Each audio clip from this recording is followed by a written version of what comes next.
It's Aaron, and today I'm going to talk a little bit about, well, something that I've seen on social media. I know it's another one of those videos, but I assure you that this one has a lot to do with what many people right now are kind of thinking and feeling, not in any small part thanks to our social media propaganda machine that constantly puts out all of this misinformation. So I'm going to talk a little bit about some of that misinformation today. I'm going to give you a couple of scientific studies, something that I don't usually do, and I'm going to kind of talk a little bit about a tweet that I'll link in the description box below, along with my scientific studies, that basically outlines an opinion that is widely held by a lot of people that aren't Sanders supporters. Now, without any further ado, let's get into it. Now, a lot of you people have probably heard of another creator known as Ian Danskin. You probably know him more personally by the moniker Innuendo Studios, and they create an absolutely wonderful video series known as the Alt-Right Playbook. I've cited the Alt-Right Playbook in so many of my videos, and Ian is probably one of the smartest people that I've had the pleasure of watching their videos and in fact talking to at least once before, which was really nice. They're a really good person, and I think that they mean well. I think their heart is in the right place, but I have a lot of problems, let's say, with the conclusions that they made on Twitter. Now, on Twitter, the hellhole of the world, take it for what it is, Ian came up with this idea that he would basically try to, I guess, troll, for lack of a better word, a bunch of Bernie Sanders supporters in his audience by releasing a tweet that was supportive of Warren. I don't remember exactly what the tweet said. It was something along the lines of Warren is better in these certain categories, and he was apparently, according to him, dogpiled by a whole lot of Sanders supporters, a lot of them of which he described as being dismissive and angry, sort of perpetuating this whole Bernie Bros narrative. Now, in this troll or study, he very clearly laid out at the very beginning that this is a non-scientific experiment, this isn't evidence of anything at all, but the way that he broke it down really made it seem as though he was kind of making a bit of a I gotcha point, laying it all out with a bunch of different numbers, a bunch of graphs, charts, and figures, basically making a really good show of it, making it look as though this was kind of maybe semi-conclusive proof that the Bernie Bro narrative was somehow true. But the unfortunate part about this is that Ian, I don't think, took into consideration the aggregate of other factors that are involved when you're making some sort of poll or some sort of statement on Twitter. The first of which being that anything that you release on your own personal Twitter account is in no way a fair sampling of the way that the majority of people feel. And I know that for the most part, Ian, though he is a Sanders supporter, and people should take that into consideration, he's made a lot of remarks that some Sanders supporters haven't really enjoyed all that much. And some people believe that when he's tweeting things that have to do with Warren or whatever, he might be tweeting them in bad faith. That's a problem with social media and Twitter specifically, is that everybody assumes bad faith until proven otherwise. It's kind of like habeas corpus, but in reverse. Everybody is guilty until proven innocent. And I think that that's a very frustrating dynamic to have, but it does, to a certain extent, explain why there were a lot of people that were dismissive of his facts and figures and so forth when he released this tweet. So he at the end of the thread released a pie chart stating 20% of the Sanders supporters were aggressive, 20% of the Sanders supporters were dismissive, another 20 had rational, logical arguments, 10% did this, 5% did that, and so forth and so on. So even though at the beginning he was stating that this is a non-scientific test, it still came across to a lot of people as being sort of that gut truth that they've been wanting to hear for a long time. And again, that's a major problem, because when we're looking at things through the instinct of our gut, We're not going to focus on the actual truth of the matter. We're not going to focus on the actual science, and we're not going to focus on the real reasons why these things are actually happening. The problem is that when you base your analysis off of your own personal Twitter and off of a subject set that is based off of a very small, almost insignificant sampling, then you're doing nothing more than basically poisoning the well. So I'm going to talk a little bit about some of the science, some of the real science behind this right now. Now, as for the real science, I'm going to cite 3 separate articles, each of which I believe informs us of a little bit more of the dynamics when it comes to people talking and conversing on Twitter, and specifically, well, not just Twitter, but social media in general, and specifically how this often degrades into just a big shit-flinging shit show. A big shit-flinging fuck show. The first article that I want to cite comes from Psychology Today, and it's entitled, "Why Social Media Makes Us Angrier and More Extreme." And basically in this study, it outlines how social media works really well to basically radicalize people. Radicalization not necessarily always being a bad thing, but in this specific instance, it's talking about how people take their regular opinions, say somebody that is pro-abortion or anti-abortion, and being put under the focused lens of social media, it ends up bringing out those emotions and bringing out those political opinions even more so. Like I always say, social media is basically you but drunk.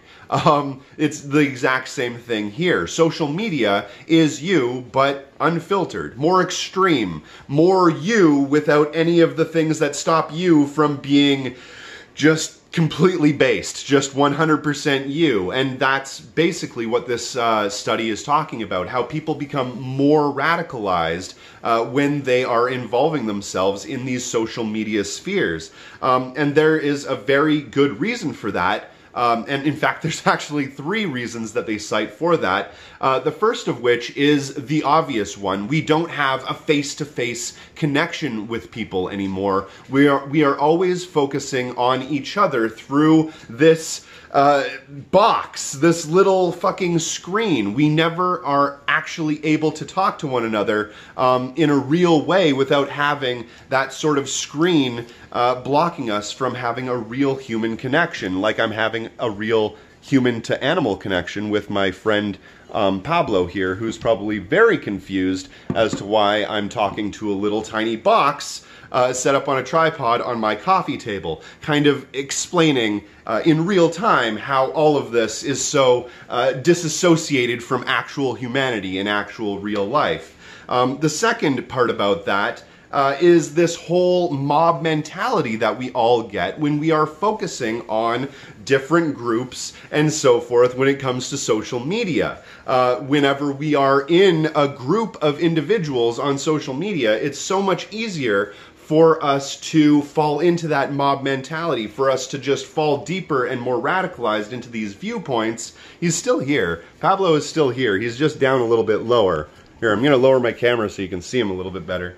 Okay, so it makes us easier to fall into those kind of viewpoints because obviously those viewpoints are shared by so many other people. So it's constantly reinforcing this negative opinion, this negative idea that things are the way that we say that they are in that group. He left now, so I'm going to let you, come back up. Anyway, and the third one, hopefully I'm not rambling here because I was a little bit distracted by the dog, but okay, and the third one is basically the idea that dissenters on social media are then excommunicated. Another way of looking at this is blocking or soft blocking somebody by muting them. Now, when you do that, you immediately erase any counter opinion to your own in that realm. So now everybody that's within your group is only ever going to talk about things that you agree with, or else you will block or mute them. That's just basically how that works. And it continuously boils these groups down into their most refined, perfect parts, their, what would you call that? Their extracts if you're talking about the weed industry. It boils them all down into tinctures and oils, and dabs and so forth, and just makes them the most refined as they possibly can be, the most based as they possibly can be. So you create these echo chambers. Now, speaking about echo chambers, that brings me to my next little citation, which is from Sage Journals, and it's entitled Anger, Fear, and Echo Chambers. Now, in this study, it basically outlines how anger reinforces echo chambers, and fear makes people reevaluate their situations. Now, anger, being the way that it is,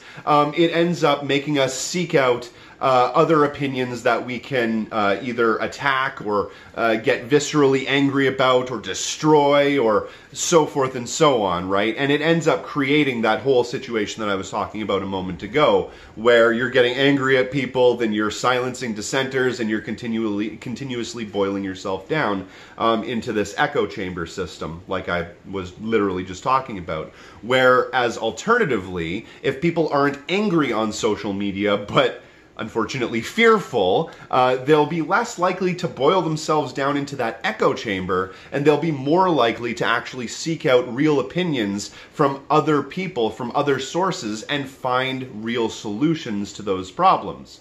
Which makes me wonder if I'm actually just a fearful person, because I'm constantly looking for opinions that differ from mine, because I want to know what other people are saying, what other people believe, because I personally believe that the best way for us to get the purest understanding, the most reasonable understanding of the dynamics of the world is by trying to listen to as many differing opinions as you can and trying to suss out the truth from all of that.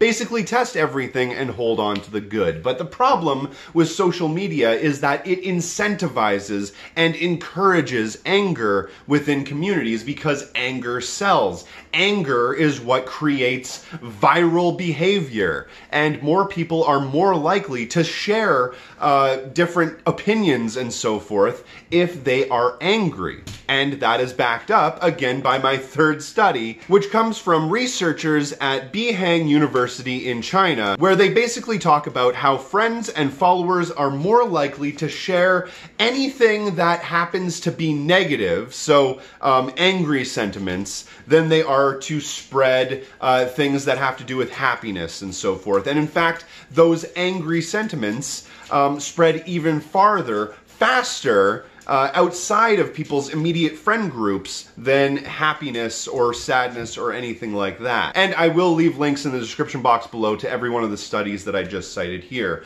So as you can see, there is a high likelihood that the discourse on social media is actually to blame when we're talking about people being angry or dismissive or rude or whatever on social media, rather than assuming that it's because one specific political candidate who has almost never called out anyone and has actually worked incredibly hard to even help out their political rivals, for example, Bernie Sanders stumping for Hillary Clinton campaign something like 562 times across 2016, taking those opinions and making it seem as though the supporters of that campaign are somehow more angry or more rude than everybody else.